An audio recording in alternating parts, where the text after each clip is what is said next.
Day 5 India के लिए मुश्किलात ही मुश्किलात। टिम्बा बुबुम्बा एक बार फिर अवार्ड ले उड़े। इंडिया की दौड़ 548 के ताक़ में, लेकिन पूरी टीम ही लड़खड़ा गई। Player of the series, player of the match दोनों ही साउथ अफ्रीकन बॉलर ले उड़े। ऋषभ पंत ने मायूस कुन कारकर्दगी का सामना किया। टिम्बा बुबुम्बा बुरा मान गए। उन्होंने इंडिया को ऐसा सबक सिखाया कि नेक्स्ट घर बुलाए मेहमान को कभी बुरे नाम से नहीं पुकारेंगे। इंडिया के पास दो ही ऑप्शन, या वाइट वॉश या फिर मैच ड्रा करो। अस्सलाम वालेकुम, मेरा नाम नासिर अली है। आप देख रहे हैं क्रिकेट एनालिस्ट विद नासिर। जितने भी सुनने वाले जाने वाले उनको खुशामदीद कहते हैं। नाज़रीन, आज हम आपको बताने जा रहे हैं एक दिलचस्प मुकाबला जो कि टेस्ट मैच है डे 5 के हवाले से, इंडिया और साउथ अफ्रीका। और इंडिया की मैं बात करूं तो वो टोटली चारों तरफ से घिरे हुए हैं साउथ अफ्रीकन साइड से कि उन्होंने ये मैच मेरे ख्याल में जीत जाएंगे, क्योंकि इंडिया की बैटिंग लाइनअप टोटली प्रेशराइज है और उनको कुछ समझ नहीं आ रहा अपने ही होम ग्राउंड में कि हमने साउथ अफ्रीकन साइड को या उनके बॉलर कैप्टन को कैसे डील करना है, या फिर हमने मैच ड्रॉ को किस सिचुएशन की तरफ लेके जाना है। तो उनका कोई भी प्लेयर डे 4 की मैं बात करूं तो वहां पे भी कुछ खास कारकर्दगी दिखाने में कामयाब नहीं रहा। और डे 5 में बात करूं तो यहाँ पे भी मुझे कुछ गड़बड़ नजर आ रही है इंडियन कैंप साइड से।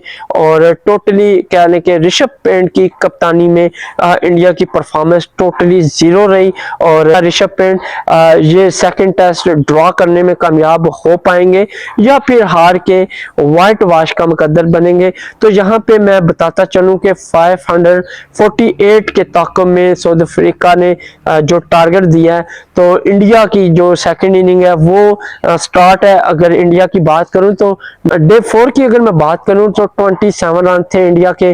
दो खिलाड़ी उनके पवेलियन जा चुके हैं, तो वो भी मोस्ट सीनियर विकेट्स कहने के, जैसे जसवाल के राहुल दोनों ही बड़ी विकेटें ऑलरेडी पवेलियन जा चुकी हैं। तो यहाँ पे सही सुधारण कुलदीप यादव के दरमियान इनिंग का आगाज हुआ और डे 5 का बाकायदा आगाज हुआ, लेकिन यहाँ पे अर्ली पवेलियन जाना पड़ा कुलदीप यादव को। सारी बात है वो बॉलर है और क्रीज पे ज्यादा देर नहीं रुक पाएगा और किसी ना किसी टाइम तो उसने पवेलियन जाना ही है, क्योंकि वो ज्यादा बॉलिंग को फेस करने में टोटली नाकाम नजर आया। और जो इनके साथ मोस्ट सीनियर बैटर थे साई सुदर्शन, वो भी कुछ मुझे कंफ्यूज नजर आए। यहाँ पे मैं बात करूं कुलदीप यादव 5 रन बनाए, 40 पे थर्ड शिकार हुए और साउथ अफ्रीका ने एक बार फिर अर्ली विकेट लेकर कहने के विकेटें गिराने का सिलसिला शुरू कर दिया। और ये साइमन हरमेर ने इनका पवेलियन भेजा और इनकी सेकेंड इनिंग में कहने के दूसरी विकेट है और बड़े ही अच्छे बॉलर हैं।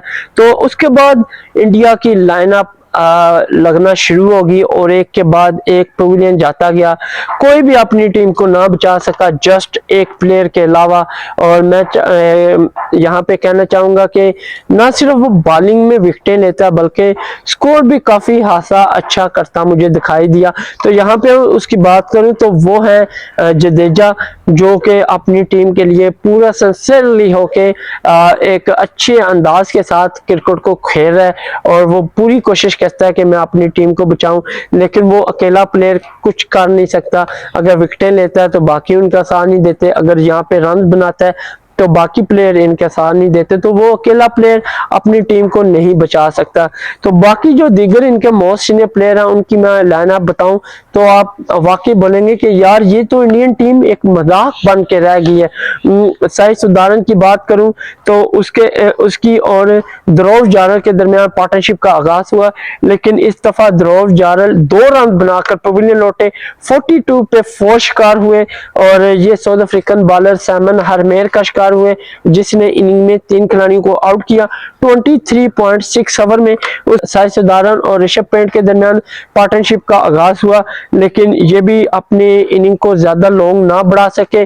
तो यहाँ पे एक बार फिर डिसमिसल हुए ऋषभ स्पेन जो कि कैप्टन है, 13 रन बनाए और ये भी साइमन हरमेर का शिकार हुए। यूं साइमन हरमेर ने 4 खिलाड़ियों को आउट करके अपनी टीम को फतह के लिए यकीनी बना दिया और व्हाइट वॉश जो कि इंडिया के मुकद्दर में टोटली लिख दी गई है और उसको कोई रोक नहीं सकता।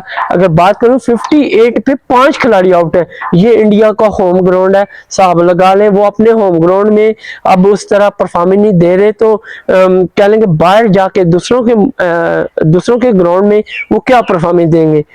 लगता है टिम्बा बुम्बा जो है ना वो काफी गुस्सा करके भाई और क्या नाम है उसका, जसप्रीत बुमराह। भाई जसप्रीत बुमराह ने जस्ट आपको मजाक में बोला था, आप गुस्सा करके। तो मैं चाहता हूँ कि इनकी इतनी बेइज्जती ना करें, इनके मुल्क में थोड़ी इज्जत रहने दें, नहीं तो ये किसी को मुंह दिखाने के लायक नहीं रहेंगे। उसके बाद बात करूं जडेजा और साई सुधारन, तो इन दोनों के दरमियान कुछ पार्टनरशिप लगी, लेकिन जस्ट 37 रन ही इन दोनों के दरमियान पार्टनरशिप लगी और साई सुदर्शन 14 रन बनाकर इस इनिंग में भी वो नाकाम हुए और मुस्तसामे का ये शिकार हुए। U95 पे 6 खिलाड़ी इंडिया के पवेलियन गए। ओवर की बात हो तो 47.5 ओवर हुए। उसके बाद जडेजा और वाशिंगटन सुंदर 35 रन के साथ नुमाया पार्टनरशिप दी, लेकिन जडेजा के साथ कोई भी ना रुक सका। वाशिंगटन सुंदर 16 रन बनाए और 130 पे 7 खिलाड़ी आउट हुए और साइमन हरमेर का ये 5 शिकार था और उन्होंने इनिंग में 5 खिलाड़ियों का शिकार करके अपनी टीम के लिए बहुत ही इंपॉर्टेंट कहने के कारकर्दगी का मुजाहरा किया। उसके बाद नीतीश कुमार रेड्डी 0 रन बनाए इस दफा भी और ये साइमन हरमेर का शिकार हुए और यूं कह लें कि ये 6 विकेट साइमन हरमेर के हिस्से में आई और 138 पे 8 खिलाड़ी इंडिया के आउट हुए। उसके बाद जडेजा के पास चांस नहीं बनता था विकेट रोकने का, उन्होंने भी बड़ी अच्छी इनिंग खेली, 54 रन बनाए और उन्होंने मुनासिब ही समझा कि अब मैं हिटिंग ही करूं आर या पार, तो वो 54 रन पे अपनी हिम्मत हारे और ये महराज का शिकार हुए। यूं 140 पे 9 खिलाड़ी आउट हुए। जसप्रीत बुमराह 1 रन बनाकर नॉट आउट है। मोहम्मद सिराज ने फुर्ती दिखाई, महराज को कहने के 6 लगाने की कोशिश की, लेकिन बाउंड्री के पास मार्को जॉनसन ने बड़ा ही शानदार कैच पकड़ के अपनी टीम के लिए अहम रोल प्ले किया और 0 रन बनाया। 140 पे इंडिया की पूरी टीम ढेर होगी। बाद आपको मैं मजे की बात बताऊं, 548 के ताकत में इंडिया की पूरी टीम 140 रन बनाकर ढेर हुई और एक ह्यूज रन कहने के ह्यूज रन ये भी रिकॉर्ड बना दिया इंडिया ने कि अपने ग्राउंड में 400 प्लस रन से वो हारी है, 408 रन से हार गई है और व्हाइट वॉश भी अपने नाम की। तो साउथ अफ्रीकन जानब से बॉलिंग की बात करूं तो इनिंग में एक्स्ट्रा 16 रन दिए, 63.5 ओवर इन्होंने कराए। हरमेर ने 6 खिलाड़ियों को आउट किया। उसके बाद जॉनसन 1 और महराज ने 2, मुस्तसामे ने 1 खिलाड़ी को आउट किया। तो इंडिया की जानब से लॉन्ग पार्टनरशिप ना ला सकी। साई सुधारन जडेजा 37, उसके बाद वाशिंगटन सुंदर और जडेजा 35 रन की पार्टनरशिप लगा सके। तो यूं इंडिया ये match second test match 408 run से हार गया और टिम्बा बुम्बा ने इंडिया को व्हाइट वॉश लगा के उनको ये साथ दिलाया कि अब कभी भी आपने किसी को बोलना नहीं बोलना, ठीक है। कद से नहीं क्रिकेट खेली जाती बल्कि टैलेंट से और मेहनत से क्रिकेट खेली जाती है, जैसे टिम्बा बुम्बा ने खेल के आप लोगों को बताया है। तो होप के इनकी होश ठिकाने आ गई होगी और नेक्स्ट ये कभी भी अपने घर में बुलाए मेहमान को बुरे नाम से नहीं पुकारेंगे और इस दफा तो व्हाइट वॉश हो गई है। अब मैं आपको यहाँ पे बात बताता चलूं, गौतम गंभीर की आकड़ थोड़ी सी कम होगी अब मेरे ख्याल में इसको कैप्टन कोच हेड कोच से उतार देना चाहिए और इसकी जगह रावी शास्त्री या किसी और को लाना चाहिए। ये कुछ खास कोच नहीं है।